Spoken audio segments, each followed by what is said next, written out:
സിംഗിളായിട്ടിരിക്കുന്ന ആൾക്കാർ, സിംഗിൾസ് എന്നെടുത്ത് പറയണ്ട, സോറി, അത് വായിച്ചോ. ബാച്ചിലേഴ്സ്, അല്ലെങ്കിൽ ഏതെങ്കിലും ഒരു സ്ഥലത്ത് ഒറ്റയ്ക്ക് ജീവിതം നയിക്കുന്ന ആളുകൾ, അല്ലെങ്കിൽ വീട്ടിൽ അങ്ങനെ ആരുമില്ല, അവർ പലയിടത്തേക്ക് പോവുകയാണ്. അപ്പോൾ ഇങ്ങനത്തെയൊക്കെ സാഹചര്യങ്ങൾ വരുമ്പോൾ നമ്മുടെ മുമ്പിൽ രണ്ട് വഴികളാണ് ഈ ഖാനയ്ക്ക് ഉള്ളത്. ഒന്നെങ്കിൽ സ്വന്തമായിട്ട് ഇതൊക്കെ വെച്ച് തിന്നാൻ അറിയണം. അപ്പോൾ അതറിയാത്തവർക്കുള്ള ഏറ്റവും നല്ലൊരു ഓപ്ഷനാണ് രണ്ടാമതായിട്ട് ഇതൊക്കെ വെച്ച് ഉണ്ടാക്കുന്നതിന് ഹോട്ടലുകളിലോ തട്ടുകടലിലോ ഒക്കെ പോയി കഴിക്കുക എന്നുള്ളത്. അപ്പോൾ ഞാൻ ചൂസ് ചെയ്യുന്നത് രണ്ടാമത്തെ ഓപ്ഷനാണ്, ഓപ്ഷൻ 2. അപ്പോൾ ഞാൻ തട്ടുകടയിലേക്ക് പോവുകയാണ്. ഗൈസ്, നിങ്ങളൊരു തട്ടുകട പരിചയപ്പെടുത്താം എന്ന് ഞാൻ വിചാരിച്ചു. അപ്പോൾ നിങ്ങൾ റെഡിയല്ലേ? Let's go. ഇതിന് പോയില്ലേ? അത് പോയിട്ട് വരാം. അപ്പോൾ നമ്മൾ ശകടം എടുത്തിരിക്കുകയാണ്. ശകടം മാത്രം പോരാ, നമ്മളുടെ കൂടെ ഒരു സതത സഹചാരിയായ സുഹൃത്ത് എന്ന നിലയിൽ മിസ്റ്റർ ബോബിയും കൂടെ ഉണ്ട്. ബോബിയും കൂടെ വിളിക്കേണ്ട ഒരു ആവശ്യകതയുണ്ട്. സോ ഗൈസ്, നിങ്ങളെല്ലാവരും ബോബിക്ക് വേണ്ടി പ്രതീക്ഷയോടെ കാത്തിരിക്കുക. നമ്മൾ മറന്നുപോയൊരു കാര്യമുണ്ട്, ഹെൽമെറ്റ്. ഇതെടുത്തില്ലെങ്കിൽ പിഴ കിട്ടും, ഉറപ്പാണ്. ആ പിഴ അടയ്ക്കേണ്ടി വരും. എന്തിനാണ് വെറുതെ, അല്ലേ? അതുകൊണ്ട് നമുക്ക് ഹെൽമെറ്റ് ധരിച്ച് സുരക്ഷിതരായി യാത്ര ചെയ്യാം. എന്നാൽ പോയാലോ? ഇത് കുറേ നേരം ആയാലോ നീ പോയാലോ എന്ന് പറഞ്ഞു, എന്ത് പോവാത്തത് എന്നൊക്കെ നിങ്ങൾ ചിന്തിക്കുന്നുണ്ടാവാം. പോവാ, ഉറപ്പായിട്ടും പോവാ. ഇത് ഇറങ്ങി. അങ്ങനെ നമ്മൾ വണ്ടിയിൽ യാത്ര തിരിച്ചിരിക്കുകയാണ്. മറ്റൊരു കാര്യം കൂടെ നിങ്ങളെ അറിയിക്കാൻ വേണ്ടിയാണ് ഞാനിപ്പോൾ ഈ വീഡിയോ ഇങ്ങനെ ഓണാക്കി പിടിച്ചിരിക്കുന്നത്. പിന്നെ ഒരു കാര്യമുണ്ട്, നമ്മൾ മറ്റേ ഒരു കാര്യം നേരെയാക്കാൻ വരുമ്പോൾ മാത്രം അതിൻ്റെ പ്രശ്നം നമുക്ക് കാണിക്കാൻ പറ്റില്ല. പക്ഷേ മറ്റെല്ലാ സാഹചര്യങ്ങളിലും ആ പ്രശ്നം നമുക്ക് വ്യക്തമായിട്ട് കാണാം. അങ്ങനൊരു സംഭവം ഉണ്ടല്ലോ, അത് തന്നെയാണ് ഇപ്പോഴും സംഭവിച്ചിരിക്കുന്നത്. ഈ റോഡിൽ ഫുള്ള് പട്ടികളാണ്. 1, 2 ഒന്നുമല്ല, 10, 11 പട്ടികളാണ്. എൻ്റെ പൊന്നോ, ഒന്നും പറയണ്ട.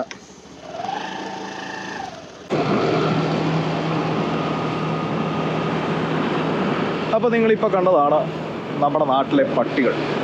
ഇതുപോലെ ശല്യം ഒരു 10-11 പേരുണ്ട്. ഇവരെ ഇപ്പം വളരെ ശാന്തരായിട്ട് നിൽക്കുന്നു എന്നൊന്നും കണക്കാക്കണ്ട. ചില സമയങ്ങളിൽ ഭയാനകമായ രീതിയിൽ കയറി ആക്രമിച്ചു കളയും. അപ്പോൾ ഈ ആക്രമണ സമയത്ത് ആളില്ലെങ്കിൽ കടി വാങ്ങിച്ചിരിക്കുക എന്നല്ലാതെ വേറെ ഓപ്ഷനൊന്നുമില്ല. അങ്ങനെ നമ്മൾ മിസ്റ്റർ ബോബിയുടെ വീടിന് ഫ്രണ്ടിലെത്തിയിരിക്കുകയാണ്. ചിലപ്പോൾ ബോബി വരാം, വരാതിരിക്കാം, അതിനൊന്നും ഉറപ്പ് പറയാൻ പറ്റില്ല. പക്ഷേ ഇതിനകത്ത് ബോബി കാണാൻ പറ്റുന്നില്ല. ബോബിയുടെ തല ഇറങ്ങണ എന്താ? ബോബി ഇറങ്ങി ഇനി അടൂര് വിറയ്ക്കും. ഇതാ അദ്ദേഹം കാർ പോർച്ചിൽ നിന്ന് വെളിയിലേക്ക് വന്നിരിക്കുകയാണ്. Yes, Bobby is here. പക്ഷേ ബോബിയെ കാണുന്നില്ലല്ലോ. ബോബി അടുത്തോട്ട് ചെന്ന് കാണിക്കാം. ഇതാണ് ബോബി. പക്ഷേ ബോബിയെ വീണ്ടും കാണുന്നില്ല. കുഴപ്പമില്ല. എന്തിനു നീ ഗോപ്രോയൊക്കെ എടുത്തത്? ഭയങ്കര അഡ്വഞ്ചറസ് ആണ്. പൂട്ടൊക്കെ തുറന്ന് പണ്ട് ഇതുപോലെ പോയത് ഇവരായിരുന്നു. കായംകുളം കൊച്ചുണിക്കായിരുന്നു ഇതുപോലെ പോയത്. മതിൽ ചാടിയായിരുന്നു അതൊക്കെ പോയത്, സീന്. അപ്പോൾ അങ്ങനെ ബോബി ഇറങ്ങിയിരിക്കുകയാണ്. വേണ്ട, ഞാൻ അതിൻ്റെ കാശ് കൂടെ അടയ്ക്കാം. പോയി എടുത്തോണ്ട്. ഓക്കെ, ബോബി വീണ്ടും തിരിച്ചുപോയി. ആ ഹെൽമെറ്റ് എടുത്തില്ലായിരുന്നു. ഇതാ എൻ്റെ കൂടെ ബോബി ഉണ്ട്. അങ്ങനെ ബോബിയുടെ വീട്ടിൽ നിന്ന് ഞങ്ങൾ ഇറങ്ങിയിരിക്കുകയാണ്. കണ്ടോ, ഇരുണ്ടും മറഞ്ഞും ഞങ്ങളിങ്ങനെ പൊയ്ക്കൊണ്ടേ ഇരിക്കുകയാണ്. ഇനി നമ്മൾ നേരെ നിർത്തുന്ന അടൂരായിരിക്കും. അപ്പോൾ ശരി, അടൂർ വെച്ച് കാണാം.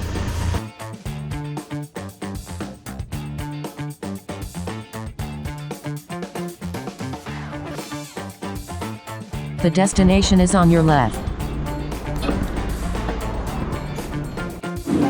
പ്രത്യക്ഷത്തിൽ നമ്മുടെ ടേബിളിലൊന്നുമില്ല, പക്ഷെ ഉടൻ തന്നെ നമ്മുടെ ടേബിളിലേക്ക് വരും.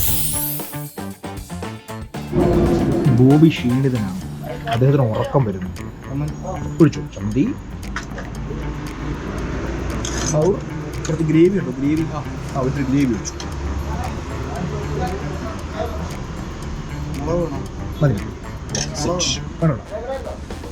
എന്താ ബോബി, അടൂരിനെ പറ്റി ബോബിക്ക് എന്താ പറയാനുള്ളത്?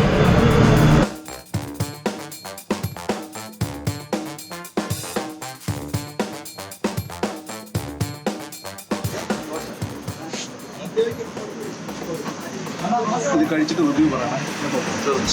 കുടിച്ചതിന് ശേഷം റിവ്യൂ പറയും. ബോബി റിവ്യൂ പറയുന്നതാണ്. നമ്മൾ കഴിച്ചതിന് ശേഷം റിവ്യൂ പറയും. ബോബിയുടെ ഒരു സ്പെഷ്യൽ രീതിയാണ്. എങ്ങനെയുണ്ട്? മനോഹരമല്ലേ? ഓരോരോ ആചാരങ്ങളെ. അപ്പോൾ നമ്മൾ കഴിച്ച് തുടങ്ങിയാണ്.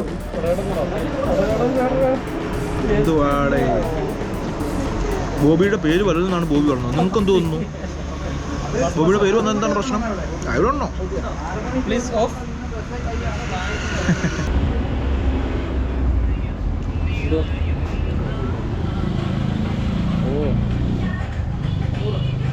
പൂച്ചയെപ്പോലെ എന്തും കഴിച്ചു കഴിഞ്ഞിട്ടൊരു മധുരം കഴിക്കുന്നത് വളരെ നല്ലതാണ്, ഞാൻ വിശ്വസിക്കുന്നു.